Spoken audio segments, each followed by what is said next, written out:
Welcome to this e-learning training course in the subject of Agile Project Management, or as we often call it, AgilePM. This e-learning course has been designed to provide you with sufficient information to take the foundation examination in AgilePM. The course is based on the Agile Project Management Handbook version 2, and whilst it may be possible to take and pass the examination without reading this book, we would recommend that you spend some time reading the relevant parts of the publication as part of your studies. The Agile Project Management Handbook version 2 can be obtained through ourselves or other recognised outlets. This session is designed to introduce you to this course, the basic concepts of DSDM Agile Project Management, its history, along with its 8 underlying principles. This session aligns with chapters 1 to 4 of the AgilePM Handbook. Once you have completed this introductory session, you will be familiar with the structure and content of this course, be able to describe the background to AgilePM and understand the terminology used. You will also be able to recall the 8 principles of AgilePM, and finally, understand the format and style of the AgilePM Foundation examination. Firstly, I'd like to introduce myself. My name is Paul, and I'm the course tutor, and you'll be hearing my voice throughout the course. I have 3 students with me who'll be helping me in many of the sessions. Please can you introduce yourselves? Hello, my name is Steph, and I'll be contributing to our group discussion and trying to answer some of Paul's questions. Hi, I'm Pete, and I'll be working with the team asking questions and providing some of the answers as well. And I'm Karen. Like Pete and Steph, I'll also be answering some of Paul's questions with you. I hope you enjoy the course. You will have seen from the main menu that this course is broken down into a number of discrete training sessions like so. We strongly recommend that you follow through the sessions in the order that they are presented, although each session is freestanding and it is possible to go anywhere within the course at any time. You'll find this feature useful for revision purposes once you have formally completed the course.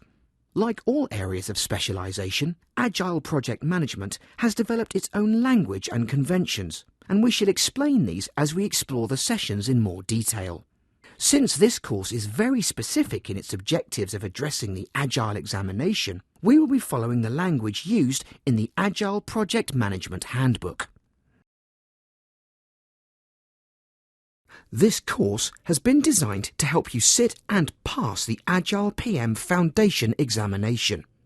It is based on the Agile Project Management Handbook version 2. You may like to keep a copy to hand to refer to throughout the course. Once you have completed this course, you will understand the underpinning philosophy and principles of DSDM, the DSDM process model, the products produced in the DSDM process and their purpose, the techniques used in DSDM, their benefits and limitations, and finally, the roles and responsibilities within a DSDM project. You will be introduced to the format and style of the Agile Foundation examination later in the course, along with some useful guidance on how to approach it. But before we go any further, let's briefly outline the exam format. The Agile Foundation examination consists of 50 multiple-choice questions, and candidates have 40 minutes to complete the paper. To pass, you must score 25 or more, and the examination is closed book. The examination is provided by accredited training organisations like ourselves and administered via the APM Group Limited in High Wycombe. We have developed a range of multiple-choice questions and included them with the APM Group sample examination paper into our exam simulator session. The exam simulator is designed to help you with your revision and exam preparation. Additionally, we have incorporated many questions, interactions and exercises throughout the sessions, so that you can check your understanding as you go. Let's move on now and take a look at the background to AgilePM.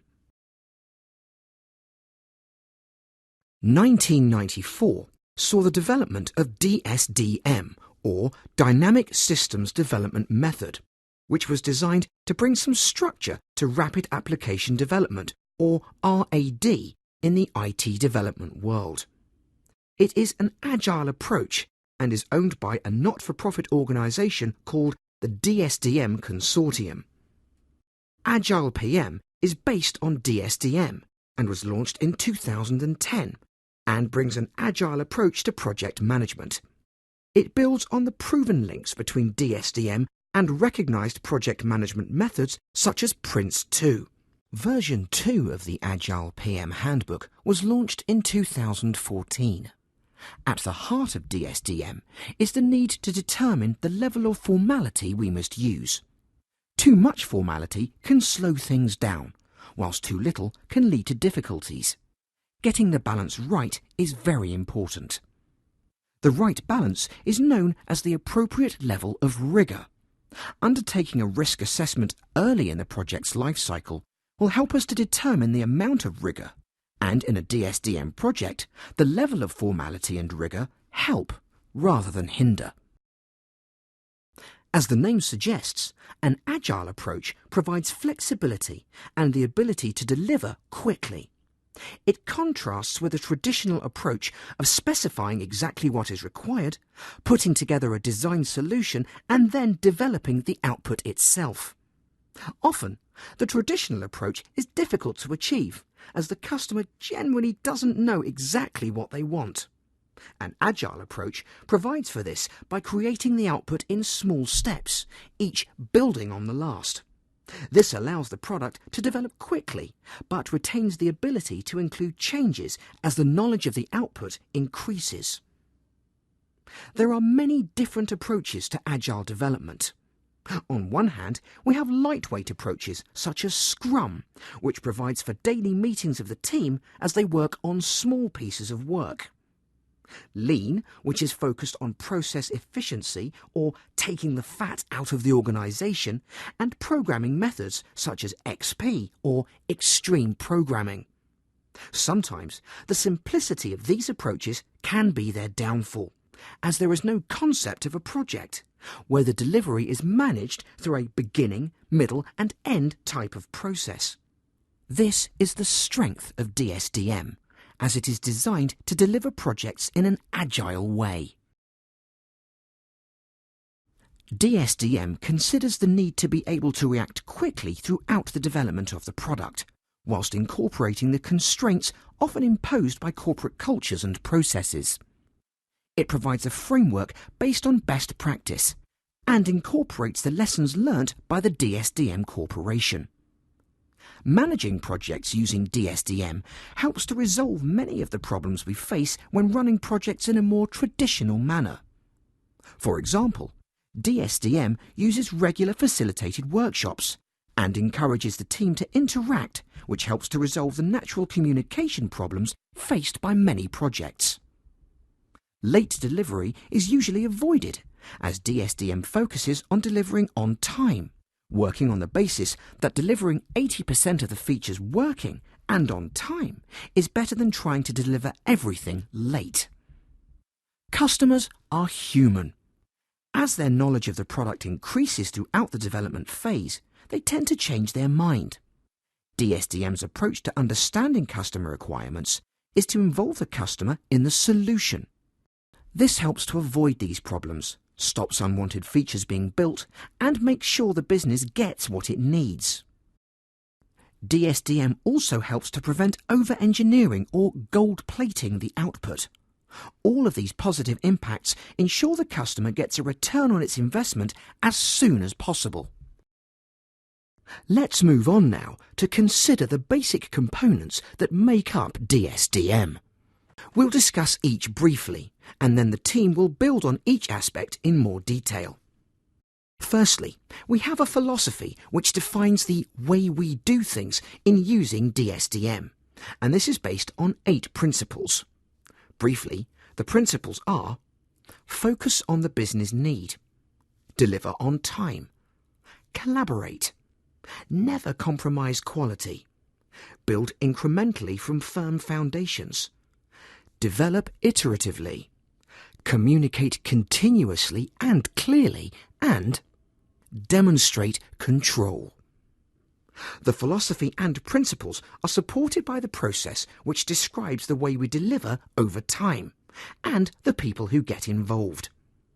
The process has a number of products associated with it, and the final pillar covers the practices or techniques we use, such as facilitated workshops, time boxing, and so forth.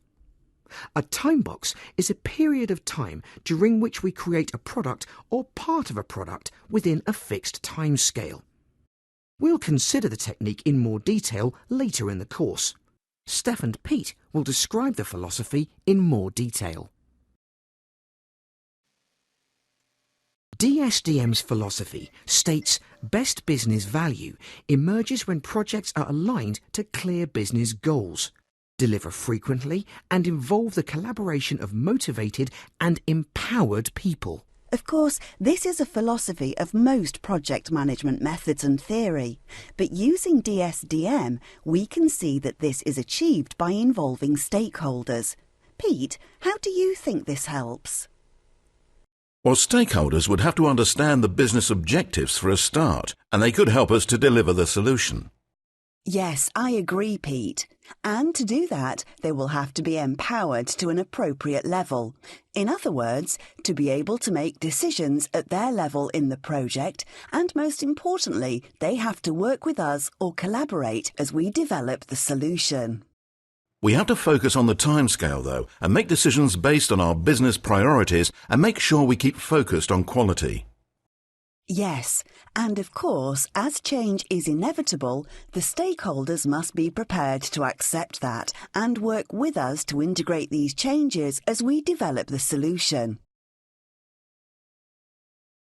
Traditionally, we describe a project as having 4 key aspects, which are time, cost, quality, and features. Some other methods refer to features as scope. It is usual in traditional projects to promise that all the features and functionality will be delivered. When problems occur, the deadline often slips and costs increase. Sometimes quality suffers as well, with important elements like testing and documentation being skimped or missed altogether. The result is often unsatisfactory. The DSDM approach is to fix time, cost and quality at the start and manage problems by varying the amount of features that are provided. We achieve this by agreeing a prioritized set of requirements with the stakeholders at the outset using the Moscow rules. We'll discuss these later, but briefly it stands for must have, should have, could have and won't have for now. A DSDM project will always deliver a viable solution. As long as the rules for Moscow and time boxing are followed, which we will discuss later, a minimum subset of features called the minimum usable subset is guaranteed to be delivered on time and within budget. In reality, what this means is dropping features or requirements, starting with the least important if problems occur. It also makes it easier to prevent scope creep, which is the addition of features to the project's scope without proper control. Let's try a few multiple choice questions now before we move on to discuss the principles. We're going to discuss the 8 principles now, and I'd like you to take a few moments to make a few notes about what you believe makes a project successful. In other words, what are the main success factors? When you're ready, click here to continue. OK, Karen, what are the first 2 that you've written down? The last project I worked on had a very strong business case, and we kept it up to date, and it formed the basis of all of our decision-making. We also had a strong focus on the project timescale, as we couldn't afford to be late. Excellent. That aligns to the first 2 principles, which are focus on the business need and deliver on time. How about you, Pete? Working together as a team and good communication were significant in my project, and I think these relate to the principles of collaborate and communicate continuously and clearly. I think that's exactly right, Pete. On my projects, we had a strong focus on quality, and we had a comprehensive plan which we updated as we went along, based on the progress made to date. That sounds like the principles never compromise quality and demonstrate control. That's right, Karen. Well done, everyone. That's 6 of the 8 principles covered. The other 2 are build incrementally from firm foundations and develop iteratively. We'll move on now to discuss each of them in a little more detail. The first principle is called focus on the business need. It is important to remember that a project is a means to an end, and that end should be justified by the benefits it produces. On screen now, you can see the 4 key aspects that DSDM teams will focus on. Take a few moments to study them before moving on.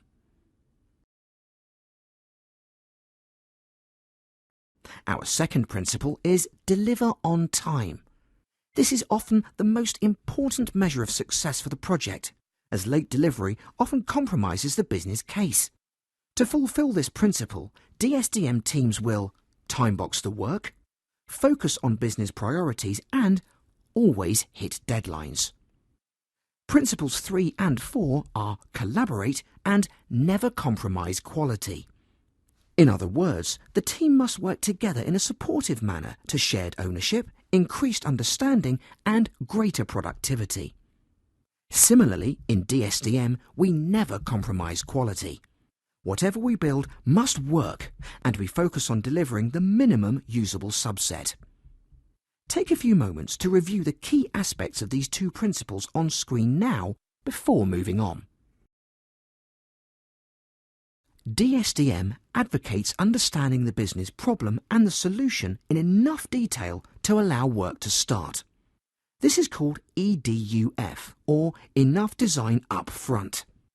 This technique can enable early delivery of aspects of the project into operational use, so that benefits can be realised.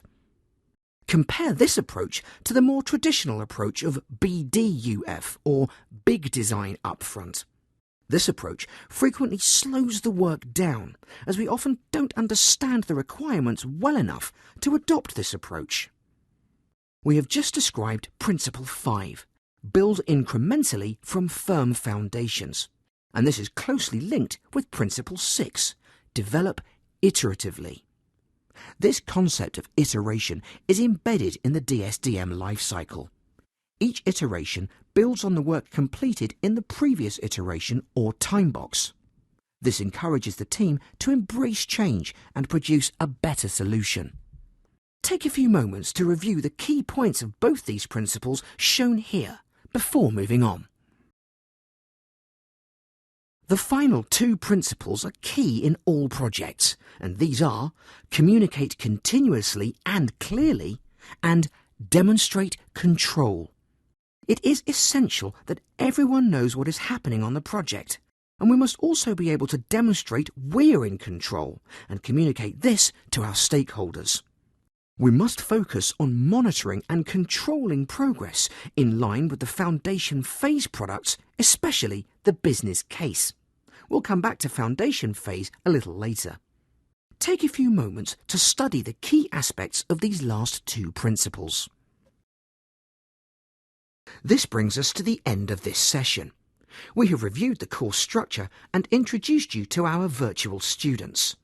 Then we discussed the foundation examination structure, namely 50 questions in 40 minutes. In order to achieve a pass, at least 25 questions must be answered correctly. You will recall we discussed the development of DSDM. Finally, we looked at each of the 8 principles, which are focus on the business need, deliver on time, collaborate, never compromise quality, build incrementally from firm foundations, develop iteratively, communicate continuously and clearly, and demonstrate control. You should now be familiar with the structure and content of this course.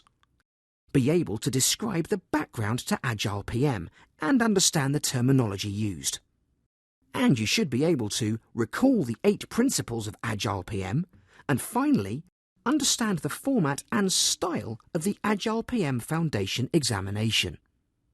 This concludes Session 1.